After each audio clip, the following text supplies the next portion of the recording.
అందరికి నమస్తే అండి. మన గార్డెన్ లక్స్కి స్వాగతం. నేను మీ పుష్ప. ఈరోజు మన వీడియోలో మన గార్డెన్లో ఉన్న ద్రాక్ష పాద గురించి తెలుసుకోబోతున్నామండి. మొక్క ఎలా నాటాలి, ఎలా పెంచాలి, కాపు తొందరగా రావాలి అంటే ఎలాంటి ఫర్టిలైజర్స్ ఇవ్వాలి అనేది కంప్లీట్ ఇన్ఫర్మేషన్ చూద్దామండి. వీడియో స్కిప్ చేయకుండా కంప్లీట్గా చూడండి. ఓకే అండి, వీళ్ళకి వెళ్ళిపోదాం. చూడండి, మనం చూస్తున్నది ఇది నల్ల ద్రాక్ష పాదు అండి. నేను నర్సరీ నుంచి 150 రూపాయలకు కొనుక్కొచ్చిన. చూడండి, మన పెరట్లో నాటుకున్నాను నేను. ఎంత స్ట్రాంగ్గా అయిపోయిందో. మెయిన్ బ్రాంచ్ చూడండి ఎంత లావుగా, ఆ కాండము ఎంత స్ట్రాంగ్గా అయ్యిందో. చాలా బాగా ఎదిగిందన్నమాట మొక్క. అయితే దీనికి అసలు మనం ఒక పందిర్లాగా వేసి దీన్ని మొత్తం పాకించాలి. బట్ నేను అనుకున్న ప్లాన్ వేరన్నమాట. అది కొద్దిగా లేట్ అవ్వడం వల్ల నేను మొత్తం స్టోర్ రూమ్కి ఎక్కిచ్చేసాను. మొత్తం స్టోర్ రూమ్ అంతా అల్లుకపోయింది. నేను చూపిస్తాను మీకు. చూడండి ఎంత బాగా మొత్తం ఇట్లా బాగా స్ట్రాంగ్ అయిపోయిందండి. మనకు మెయిన్ బ్రాంచ్ కాండం అనేది అక్కడ మనకు మెయిన్గా కాండం ఎంత స్ట్రాంగ్గా ఉంటే మొక్క అంత హెల్తీగా పెరుగుతుందండి. కాబట్టి మనం నాటుకునేటప్పుడే తగిన జాగ్రత్తలు తీసుకోవాల్సి ఉంటుందన్నమాట. అయితే మనం ముందు మన మొక్కను చూద్దాం. నేను మొత్తం మా స్టోర్ రూమ్కు పాకిచ్చిన అన్నమాట. మొత్తం అల్లుకుపోయింది. చూడండి ఎంత హెల్దీగా, ఎంత గ్రీన్గా ఉందో.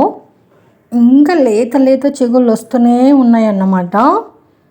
మొత్తం ఇల్లు కంప్లీట్గా, స్టోర్ రూమ్ కంప్లీట్గా స్ప్రెడ్ అయిపోయిందండి. నిజంగా సూపర్గా ఉంది కదా. అదే పందిరేసి ఇంకా పైకి మనము మొత్తము ఈ పాదు అంతా అల్లుకుపోయేలాగా ఎక్కించుంటే ఇంకా చాలా బాగుండేది. నెక్స్ట్ ప్లాన్ అదే. మనకు మెయిన్ బ్రాంచ్, మెయిన్ స్టెమ్ స్ట్రాంగ్గా ఉంటే ఇదంతా కట్ చేసేస్తే మళ్ళీ మనకు చిగురిస్తుందండి. మనం ఎట్లా కావాలంటే అట్లా పెంచేసుకోవచ్చు, ఏం ప్రాబ్లం లేదన్నమాట. కాబట్టి నేనైతే ఇప్పుడు ప్రజెంట్ అయితే నేను ఇలా స్టోర్ రూమ్కి మొత్తం ఎక్కిచ్చేసిన. అయితే ఈ గ్రేప్స్ సీజనల్ అండి. వింటర్ సీజన్లో కాపు వస్తుందన్నమాట అన్ని మొక్కలకైతే, మ్యాక్సిమం మొక్కలకైతే. అయితే మనం వింటర్ సీజన్లో ఇంకా ఎక్కువ కాపును ఎక్స్పెక్ట్ చేయొచ్చు అండి. ఇప్పుడే ఇలా ఉంది అంటే ఇంకా సీజన్లో ఎక్కువ కాయొచ్చు. అయితే ఇయర్ అంతా కాసే గ్రేప్స్ మొక్కలు కూడా ఉంటాయి. మరి మన పాదు ఇయర్ అంతా కాస్తుందా, ఓన్లీ వింటర్ సీజన్లోనే కాస్తుందా అనేది ఐడియా అయితే లేదండి. ఈ ఇయర్ ఫస్ట్ కాపు కాబట్టి ఇంకొక 1 ఇయర్ అబ్జర్వేషన్ చేస్తే తెలుస్తుంది. అయితే మనము ఈ నల్ల ద్రాక్ష కానీ లేదంటే గ్రీన్ కలర్ ద్రాక్ష కానీ మనము ఈ మొక్కల్ని నర్సరీలో కొనుక్కుంటాం. అంటు మొక్కలు కొనుక్కోవాలండి. గ్రాఫ్టింగ్ ప్లాంట్స్ తీసుకోవాలి. అవి తొందరగా మనకు కాపుకొస్తాయి అన్నమాట. జస్ట్ ఒక 150-200 ఉంటుందండి. అందుకని పెద్ద కాస్ట్ ఏమి ఉండదన్నమాట. అయితే మనం చూసుకోవాలి అది గ్రాఫ్టింగ్ చేసిన మొక్కనా కాదా అని చూసి మొక్క హెల్తీగా స్ట్రాంగ్గా ఉన్న మొక్కను మాత్రమే మనం కొనుక్కోవాలన్నమాట. తర్వాత మనము ఇంటికి తెచ్చుకున్నాక ఒక 1 వీక్ అన్ని మొక్కల మధ్యలో పెట్టి మన వెదర్కి మొక్క అలవాటు పడిన తర్వాత మొక్క నాటుకోవాలండి. మనం మొక్క నాటుకునేటప్పుడు కూడా ఇలా నేలలో పెట్టుకున్నా లేదంటే టెర్రస్ గార్డెన్లో కూడా పెంచవచ్చు. చాలా ఈజీగా పెంచవచ్చు. కాకపోతే టెర్రస్ గార్డెన్లో పెట్టే వాళ్ళు మాత్రము, పెంచాలనుకున్న వాళ్ళు మాత్రము కొంచెం పెద్ద సైజు కంటైనర్ తీసుకొని ఈ మొక్క నాటుకోవాల్సి ఉంటుందన్నమాట. కింద ఒక 5-6 మంచిగా డ్రైనేజ్ హోల్స్ చేసేసి కంప్లీట్గా సాయిల్ మిక్స్ ప్రిపేర్ చేసుకొని మొక్క నాటుకోవాలి. నేలలో నాటుకున్న వాళ్ళైనా సరే అండి, ఖచ్చితంగా మేక ఎరువైనా ఆవు ఎరువైనా వేసి నాటుకుంటే మొక్క హెల్తీగా ఫాస్ట్గా పెరుగుతుంది. చూడండి, మనకు కాపు అనేది జస్ట్ 2 ఇయర్స్కి స్టార్ట్ అయిపోతుంది అన్నమాట. 2 ఏళ్ళకే స్టార్ట్ అయిపోతుంది. చాలా బాగా మనకు మొత్తం చెట్టు నిండా గ్రేప్స్ తయారైనాయండి. నిజంగా ఇంత ఎర్లీగా, ఇంత ఫాస్ట్గా అసలు నేను గ్రేప్స్ అయితే నేను అసలు ఎక్స్పెక్ట్ చేయలేను. అసలు వస్తాయో లేవో అనుకున్నాను నిజానికి. ఫస్ట్ టైం కదండి. మనకేమన్నా ముందు ఏరియాలో చూసుంటే నాకు ఒక ఐడియా ఉండేది. బట్ ఈ ఏరియాలో ఎవరి దగ్గర లేదు కాబట్టి నాకు అసలు ఐడియానే లేదన్నమాట. అసలు మన మొక్కకు కూడా వస్తాయో లేవో అన్న ఆలోచనలో ఉన్నా నేను. బట్ వచ్చేసినాయి. చాలా హ్యాపీ అన్నమాట. చూడండి, గుత్తులు వచ్చినాయి. ఫస్ట్ కాపు అండి. అంటే లాస్ట్ ఇయర్ ఒక 5-6 గుత్తులు, చిన్న చిన్న గుత్తులు అయినాయి. మొక్క దగ్గర అయినాయి అన్నమాట. పాదంతా అట్లాగే ఉన్నప్పటికీ మొక్క దగ్గర ఉన్న ఒక 2-3 కొమ్మలకు ఒక చిన్న చిన్న గుత్తులు ఒక 2-3 అయినాయి. కాబట్టి ఈ కాపు వస్తుందని ఐడియా ఉంది, కానీ ఇంత బాగా వస్తుందని ఎక్స్పెక్ట్ చేయలేను అన్నమాట. ఇది ఫస్ట్ కాపు కాబట్టి ఈ మాత్రమే వచ్చింది.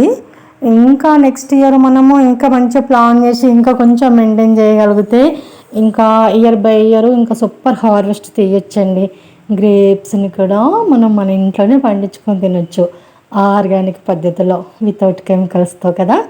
ఇలా గ్రేప్స్ మనకు తయారైన తర్వాత ఇవి బాగా పాకానికి వచ్చేంత వరకు చెట్టు మిన్నే పండేంత వరకు మనం చెట్టు మిన్నే ఉంచాలన్నమాట. అంటే ఇప్పుడు ఇలా కాయలు అయిన తర్వాత ఒక 1 మంత్ టైం తీసుకుంటుందండి మనకు పండ్లు తయారవ్వడానికి. ఇది బ్లాక్ గ్రేప్ అన్నమాట. బ్లాక్ గ్రేప్స్ ఉంటాయి కదా, ఆ టైప్ అన్నమాట, ఆ వెరైటీ ఇది. చూడండి, కానీ చాలా స్వీట్గా ఉంటాయండి, సూపర్ టేస్ట్గా ఉంటాయి. నిజానికి గ్రేప్స్ అంటేనే బాగుంటాయి కదా, అందులో మనం ఆర్గానిక్ పద్ధతిలో పండించుకుంటున్నాం కాబట్టి ఇంకా సూపర్ టేస్ట్ అనమాట. లాస్ట్ ఇయర్ టేస్ట్ చూసాను కాబట్టి ఐడియా ఉంది. ఈ పండ్లు పండితే మనకు కంప్లీట్గా కలర్ చేంజ్ అవుతాయి, బ్లాక్ కలర్లోకి. చూసాను కదండి. ఇప్పుడు మొక్కను ఎలా పెంచాలో చూద్దామండి. ఖచ్చితంగా ఈ మొక్కను ఎండ తగిలేలాగానే పెంచాలి అండి, నాటుకోవాలి. ఒక 6 నుంచి 7 గంటల వరకు ఎండ తగలాలి. అది టెర్రస్ గార్డెన్లో అయినా సరే, నేలలో నాటుకున్నా సరే అన్నమాట. నీళ్ళు కూడా మనము సమ్మర్లో అయితే 2 టైమ్స్ ఇవ్వాలి అండి. ఇంకా రెయిన్ సీజన్లో అయితే నేల చూసి డ్రై అవుతూనే ఇవ్వాలా, లేకుంటే లేదన్నమాట. ఎక్కువ నీళ్ళు అవ్వకూడదు, అలానే మొత్తం డ్రై కూడా అవ్వకూడదు అన్నమాట. మొక్క మొదట్లో అది చూసుకోవాలి, జాగ్రత్త తీసుకోవాలి. అలాగే ఏమన్నా పెస్ట్ ప్రాబ్లం ఉంటే కూడా నీమ్ స్ప్రే చేస్తే సరిపోతుంది అన్నమాట. అప్పుడప్పుడు పెస్ట్ అటాక్ అవుతాయండి, ఆకులకంతా హోల్స్ పడడం కానీ, పురుగు పట్టడం కానీ అలాంటివి జరుగుతూ ఉంటాయి. ముఖ్యంగా మిల్లీ బ్లాగ్స్ అవుతాయి అన్నమాట. అలాంటి ఏమైనా ప్రాబ్లం ఉంటే నీమ్ ఆయిల్ స్ప్రే చేస్తే సరిపోతుంది అన్నమాట. 1 మంత్కి ఒకసారి ఖచ్చితంగా మేక ఎరువు కానీ, ఆవు ఎరువు కానీ, కంపోస్ట్ కానీ తీసుకొని 1 కేజీ వరకు తీసుకొని అందులో నీమ్ పౌడర్ కలిపి మొక్క మొదట్లో వేయాలి. ఎవ్రీ మంత్ మనము ఈ ఎరువు మొక్క మొదట్లో వేయడం వల్ల మొక్క హెల్తీగా, ఫాస్ట్గా, వేపుగా పెరుగుతుందండి. ఇంకా ముఖ్యంగా ప్రూనింగ్ అండి. ప్రూనింగ్ అనేది మొక్కల్లో చాలా ఇంపార్టెంట్ అన్నమాట. మనం అప్పుడప్పుడు ముదిరిన కొమ్మల్ని మనం కట్ చేస్తూ ఉంటే అక్కడ న్యూ బ్రాంచెస్ వచ్చి తొందరగా కాపు రావడానికి ఛాన్స్ ఉంటుందండి. ఎప్పుడైనా కూడా లేత చిగుళ్ళకే కదా మనకు పూత కాతని స్టార్ట్ అయ్యేది. కాబట్టి అప్పుడప్పుడు ఒక 2-3 నెలలకు ఒకసారి ముదిరిన కొమ్మల్ని కట్ చేస్తూ ఉండాలి. ఓకే అండి, కాపు తొందరగా రావడానికి, కాపు బాగా రావడానికి, ఫుల్ హార్వెస్ట్ వెళ్ళడానికి ఒక మంచి ఫర్టిలైజర్ చూపిస్తాం మీకు ఇప్పుడు. ఒక 2 కిలోల వరకు మేక ఎరువు తీసుకున్నానండి. ఇది బాగా మాగిన మేక ఎరువు అండి. చూడండి, మొత్తము బాగా మాగిపోయిందన్నమాట. అట్లా మాగింది మనకి ఎట్లా తెలుస్తుంది అని అంటే, అందులో ఏమైనా విత్తనాలు ఉంటే మొలకెత్తుతాయి అన్నమాట. అలా మొలకెత్తినాయి అంటే అది బాగా మాగిన ఎరువు అని మనకు అర్థమవుతుంది. మేక ఎరువు అయినా, ఆవు ఎరువు అయినా. కంపోస్ట్ అయితే అందరూ తెలుసు, కానీ మేక ఎరువు, ఆవు ఎరువు గురించి ఎక్కువ మనకు ఐడియా ఉండదు కాబట్టి ఇలా గెస్ చేయాలన్నమాట. ఈ మేక ఎరువులో ఖచ్చితంగా ఒక 2 టేబుల్ స్పూన్ల నీమ్ పౌడర్ వేయాలి. ఇందులోని ఒక 2 టేబుల్ స్పూన్ల మస్టర్డ్ కేక్ పౌడర్ వేయాలండి. మస్టర్డ్ కేక్ పౌడర్ వేయడం వల్ల మొక్క హెల్తీగా, వేపుగా, ఫాస్ట్గా పెరగడమే కాకుండా న్యూ బ్రాంచెస్ వస్తాయి అన్నమాట. ఈ గ్రేప్ మొక్కకు ఎప్పుడైతే న్యూ బ్రాంచెస్ స్టార్ట్ అవుతాయో అప్పుడు మనకు కాపు స్టార్ట్ అవుతుంది. కాబట్టి మనం ఖచ్చితంగా మస్టర్డ్ కేక్ పౌడర్ వేసి కలపాలి. ఉంటే బోన్ మిల్ కూడా ఒక గుప్పెడు వేయండి. తర్వాత ఒక సగం టేబుల్ స్పూన్ అంతా ఎప్సమ్ సాల్ట్ వేసేసి మొత్తం బాగా కలిపేసేయాలండి. అయితే బోన్ మిల్ మీరు వేసుకోమని చెప్పాను, నేను వేయట్లేదు. ఎందుకు అంటే ఇప్పుడు ప్రజెంట్ నా దగ్గర బోన్ మిల్లు అందుబాటులో లేదు కాబట్టి నేను వేయట్లేదు. ఈ ఎరువు చాలా సూపర్గా పనిచేస్తుందండి. పండ్ల మొక్కలకైనా, కూరగాయ మొక్కలకైనా, పూల మొక్కలకు కూడా ఈ ఎరువు వేయచ్చు అన్నమాట. తొందరగా కాపు రావడానికి, ఫుల్ కాపు రావడానికి, పండ్లైనా, కూరగాయలైనా, పూలైనా పెద్ద పెద్ద సైజులో రావడానికి చాలా హెల్ప్ చేస్తుందండి. సూపర్గా పనిచేస్తుంది. ఖచ్చితంగా ఈ ఎరువు మనము ఒక 2 మంత్స్కి ఒకసారి వేస్తే సరిపోతుంది అన్నమాట. చూడండి, ఇలా మొక్క మొదట్లో కొంచెం మట్టి లూజ్ చేసేసి ఇప్పుడు మనం కలుపుకున్న ఎరువుని వేసేసుకోవడమే. మొత్తం మొక్క చుట్టంతా కవర్ అయ్యేలాగా వేయాలి.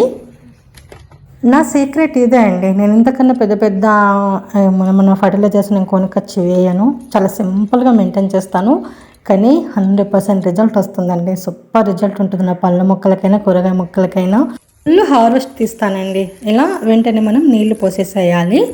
ఎరువు వేసిన తర్వాత మనము ఎప్సమ్ సాల్ట్ని నీళ్ళల్లో వేసి కలిపి కూడా మొక్క మొదట్లో వేయచ్చు, లేదంటే పాదు మొత్తము చల్లినా కూడా మొక్క గ్రీన్గా ఉంటుందన్నమాట. ఎప్సమ్ సాల్ట్ వల్ల మనకేం పెద్ద మొక్కకు గ్రోత్కి ఏమో హెల్ప్ ఉండదు, కానీ మొక్క గ్రీన్గా కనిపిస్తుందండి. హెల్తీగా గ్రీన్గా కనిపించడానికి మాత్రమే ఎప్సమ్ సాల్ట్ వాడతామన్నమాట. ఇలా మొక్కల మొదట్లో మొత్తం కంప్లీట్గా మొత్తం ఎరువంతా నానేలాగా నీళ్లు పట్టేసి వెంటనే దానిపైనుంచి ఒక లేయర్ మట్టి వేయాలన్నమాట. ఎప్పుడైనా ఈ ఎరువులు మట్టి లోపలనే ఉండాలా, పైన భాగంలో ఉండకూడదు. కాబట్టి మనము ఎరువు వేసిన వెంటనే నీళ్ళు పోసిన తర్వాత ఇంకొక లేయర్ మట్టి వేసేసి నీళ్ళు పోసేసేయాలి. అంతే, చాలా సింపుల్. నేను ఇంకొక 15 to 20 డేస్లో కొమ్మలతో గ్రేప్ మొక్కల్ని ఎలా పెంచాలి, విత్తనాలతో గ్రేప్ మొక్కల్ని ఎలా పెంచాలని విత్ రిజల్ట్తో వీడియో చేస్తాను. అప్పటి వరకు మన ఛానల్ ఫాలో అవుతూనే ఉండండి, మన ఛానల్ సబ్స్క్రైబ్ చేసుకోండి. Thanks for watching. Happy gardening.